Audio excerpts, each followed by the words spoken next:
So.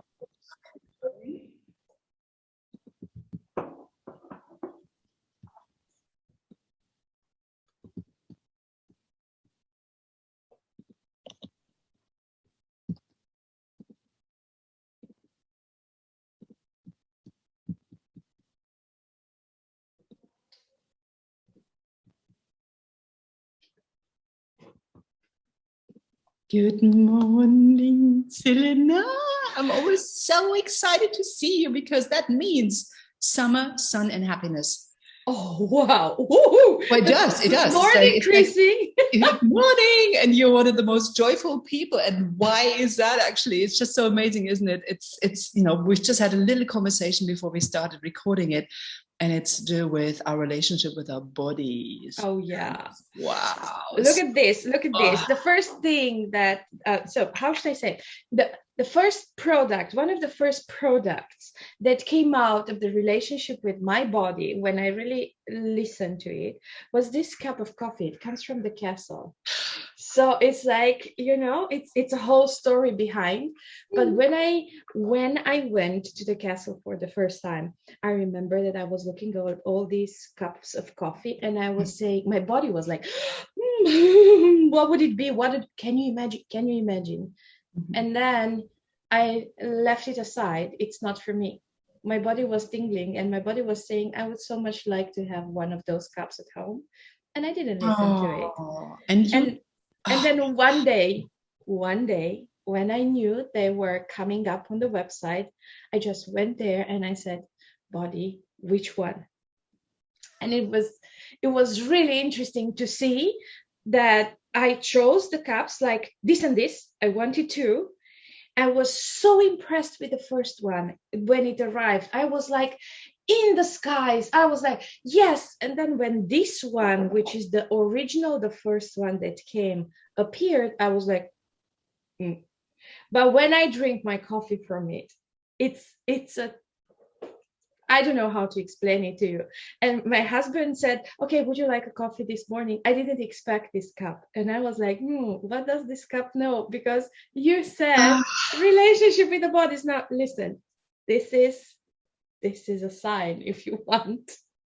This is so funny. I had the same experience when I was at the castle as well. And I inherited those beautiful long glasses from my auntie, and it was always up in the glass cabinet in my bedroom. And I'm like, what are you doing up there? And you always save things for good. Your best pair of trousers, your jeans, your shoes, whatever. You always save the best cutlery and whatever for good. And I then noticed, okay, I took all those glasses downstairs, and now in my cabinet, every time I open the cabinet to get a glass out, I see those beautiful glasses, and I say, I'm going to drink from you now. And this one, for example, is one of mine. It's actually a gobelet from Venice. It's what do you call it? The glasses from Venice? I can't remember. Murano glass. And every time I have a call, I drink out of that glass, and that already gives your body into so much excitement. And this is so funny. Talking about bodies.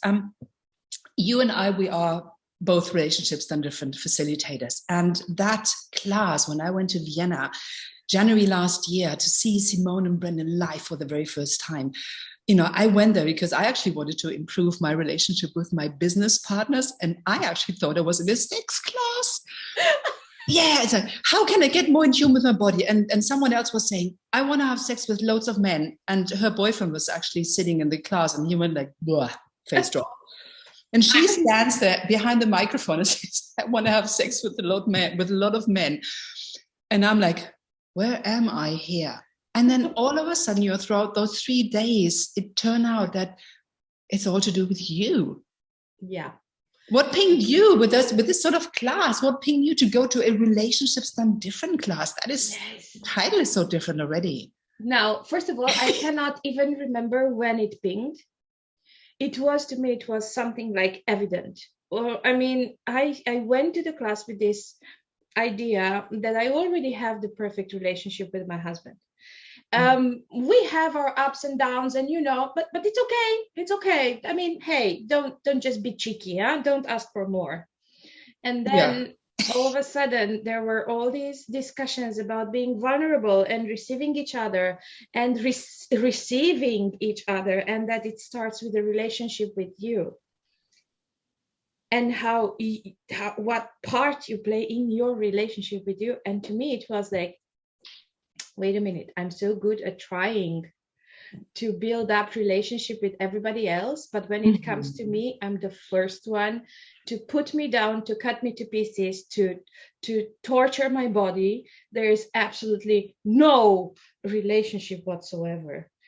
And I was like, oh my God, so this is not about me and my husband. Yeah, and always twisting and turning for other people. And when do you start doing that actually for you? What works for you? And it's so funny, you just said earlier on one word, perfect. Yeah. I already have the perfect relationship with my husband. I'm not going to go to that class because that doesn't mean that I'm going to have to change my life and throw my husband out, get a divorce and whatever. What if it's just improving? What if it's making this whole thing greater and having this great gratitude for each other? And I mean, when did you start having gratitude for yourself? It took me a while to get how much I've actually already created for myself and my body, and I never realized that, never acknowledged that before. I've been on this long combat with my body. Mm-hmm. Everything was working fine, like everything, all domains of life except for my body. So there was absolutely no way to have gratitude for it. But then there was one thing I remember, that in one of the classes, I did several classes with Brandon and Simone. First of all, not because there was something that I didn't know, like how should I say it? There wasn't an information that I didn't have access to, but it was their energy and their, how should I say, the space that they were being, with literally no point of view, and willing to go there where you, how should I say, where you master hiding, they will go there.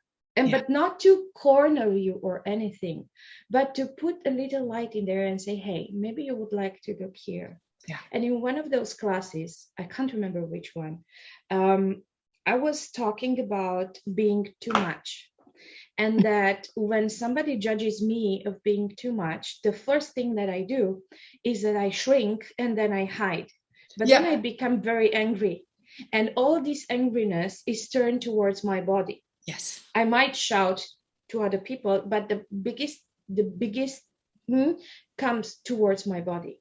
And this is when, I guess it was Brandon who told me that what if in the face of everybody's judgment, you will just turn it up.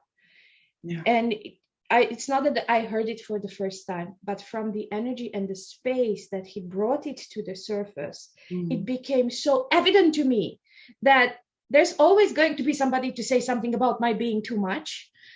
And this is, what if this is not something to judge? What if this is something I can play with? And I remember this episode with a photographer who was okay with a certain level of me being bubbly and fizzy, and at some point it tipped to something else. Oops.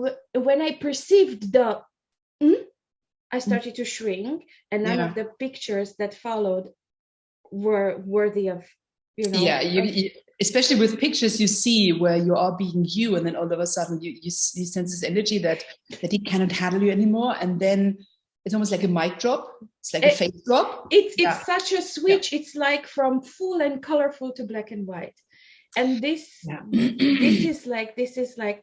one of those grains that reminded me of what if all these judgments are actually a gift, to allow each and ourselves to look at what is behind the judgment.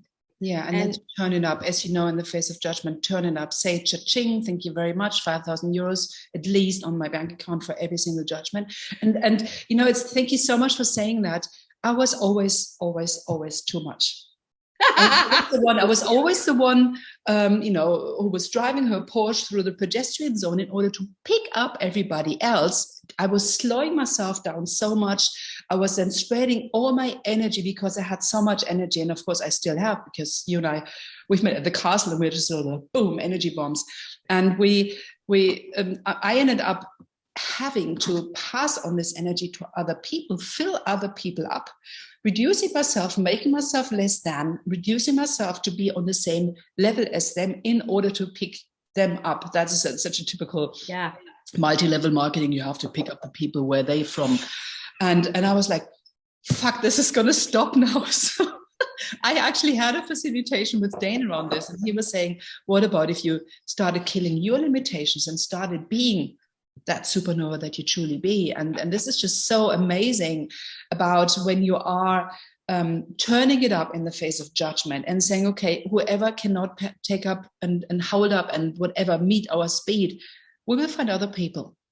And what if that is an inspiration? What if that is an invitation for other people to finally